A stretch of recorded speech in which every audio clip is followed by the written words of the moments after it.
pour ne plus retomber.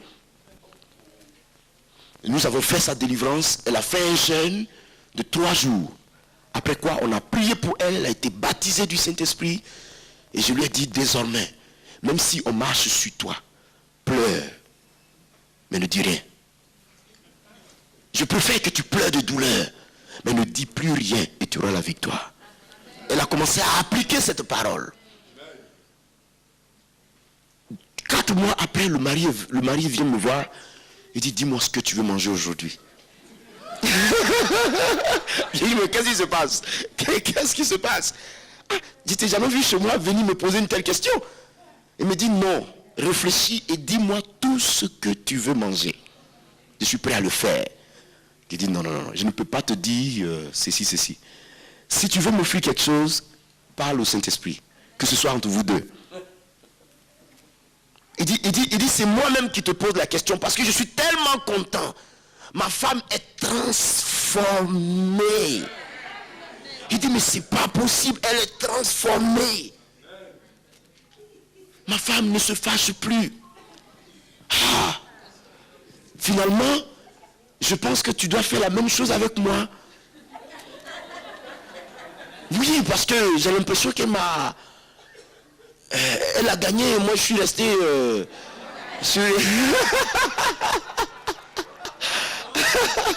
Alléluia. Vous comprenez combien de fois la colère ouvre la porte aux démons. C'est pour ça que Dieu nous enseigne que tu sois lent en colère. Sois lent en colère. Dieu demande même que le chrétien ne se fâche pas. Parce que si tu te fâches, tu perds la joie. Là où il y a la colère manifestée, il n'y a plus de joie. Tu n'as plus la paix, tu n'as plus de joie. Tu es déséquilibré. Ton cœur est surchauffé, ton esprit est surchauffé. Maîtrise-toi. La tempérance. La solution à la colère, c'est la maîtrise de soi, la patience et la tempérance. Galates chapitre 5, le verset 22. Les fruits de l'esprit. Alléluia. J'espère que Dieu nous fait du bien ce soir. J'ai trop parlé, n'est-ce pas? Pasteur, je vais avoir une idée du temps, l'heure à laquelle je dois arrêter. Dites-moi l'heure à laquelle je dois arrêter. Sinon, c'est comme une machine qui... hein, pasteur? On y va? Gloire à Dieu. Si j'ai la permission de l'autorité, ça fait du bien. J'aime me soumettre à l'autorité. Parce que ça me bénit moi aussi. Alléluia. Est-ce que ce soir Dieu te fait du bien? Sois lent à la colère. Sois lent à la colère. Ne te fâche pas. Ne te fâche pas du tout. Les démons sont derrière.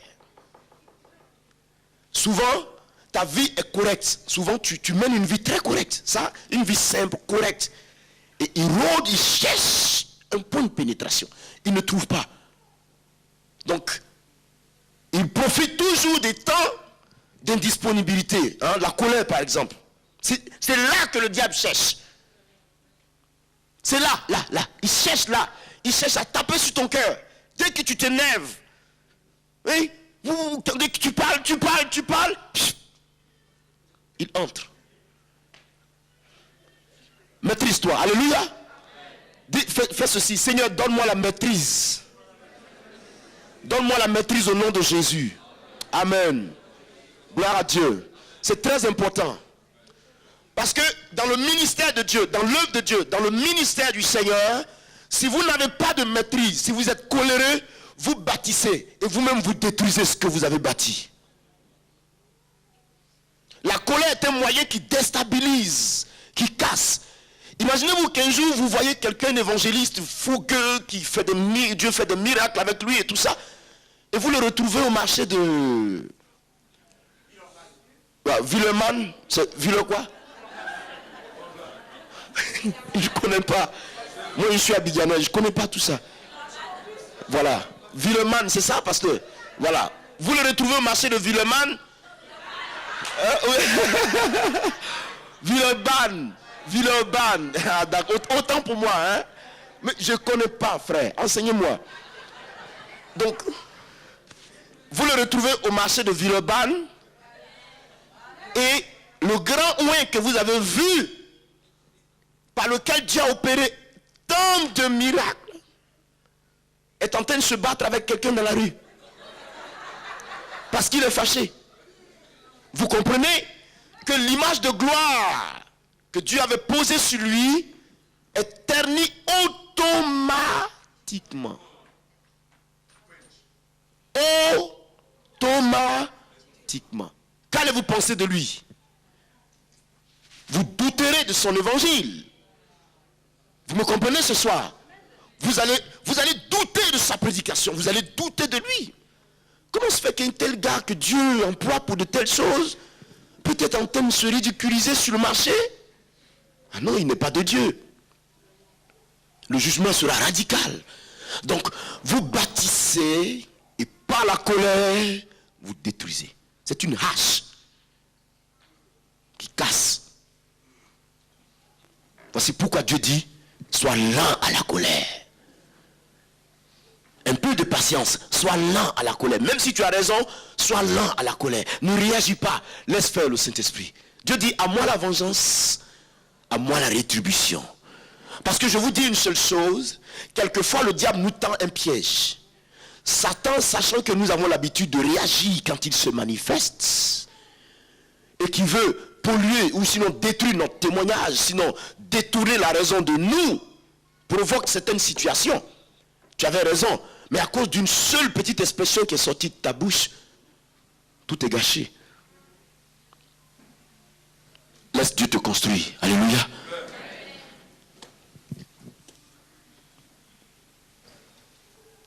Car la colère de l'homme n'accomplit pas la justice de Dieu. Au verset 21, il dit, c'est pourquoi rejetant toute souillure et tout excès de méchanceté, recevez avec douceur la parole de Dieu qui a été plantée en vous et qui peut sauver vos âmes. Oui.